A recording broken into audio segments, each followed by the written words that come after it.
Welcome back to my YouTube channel on my vlogs. ಇವತ್ತು ನಾನು ನಿಮಗೆ ಪೈನಾಪಲ್ ಕೇಸರಿಬಾತ್ನ ಮಾಡೋದು ಹೇಳ್ಕೊಡ್ತೀನಿ. ಫಸ್ಟ್ ಇಲ್ಲಿ ಸಣ್ಣ ಪೈನಾಪಲ್ನ ಕಟ್ ಮಾಡಿಕೊಂಡು ನಿಮ್ಗೆ ಯಾವ ಇದಾಗ ಬೇಕೋ ಆ ಥರ ಕಟ್ ಮಾಡ್ಕೊಳ್ಳಿ. ನೆಕ್ಸ್ಟ್ ನಾನು ಫುಲ್ ಥಿಕ್ನೆಸ್ ಆಗಿ ರುಬ್ಕೊಂಡಿದ್ದೀನಿ. ನೀವು ನೋಡ್ಕೊಂಡು ರುಬ್ಕೊಳ್ಳಿ. ಫುಲ್ ಗಂಟಾಗೆಲ್ಲ ಸಿಗುತ್ತೆ, ಅದು ಸಿಗಬಾರ್ದು. ನೋಡಿ ಇಷ್ಟು ಮಂದವಾಗಿ ರುಬ್ಬಿದ್ದೀನಿ, ಆ ಥರ ನೀವು ಕೂಡ ರುಬ್ಕೋಬೇಕು.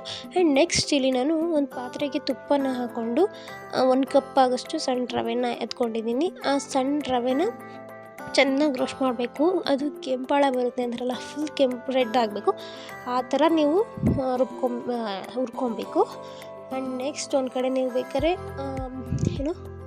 ಬೆಲ್ಲದ ನೀರು ಮಾಡ್ಕೊತೀನಿ ಅನ್ಬೋದು, ಆದರೆ ನಾನು ಮಾಡಿಕೊಳ್ಳಿಲ್ಲ. ನಾನು ಸಪ್ರೇಟಾಗಿ ಏನು ಮಾಡೋದು ಅಂದ್ಬಿಟ್ಟು ಇದಕ್ಕೆ ಆಗಿದೆ ನೋಡಬಹುದು. ಅದೆಲ್ಲ ಆಗಿದೆ ಚೆನ್ನಾಗಿ. ನಾನಿಲ್ಲಿ ಒಂದು ಕಡೆ ಸರ್ವ್ ಮಾಡಿಕೊಂಡು ನೀರು ಮತ್ತು ಬೆಲ್ಲ ಹಾಕ್ಕೊಂಡು ಚೆನ್ನಾಗಿ ಕಾಯಿಸ್ಕೊಬೇಕು. ಬೆಲ್ಲ ಹಾಕ್ಕೊಂಡ್ರೆ ತುಂಬ ರುಚಿ ಇರುತ್ತೆ ಮತ್ತು ಹೆಲ್ತಿಗೂ ಕೂಡ ಒಳ್ಳೆಯದು.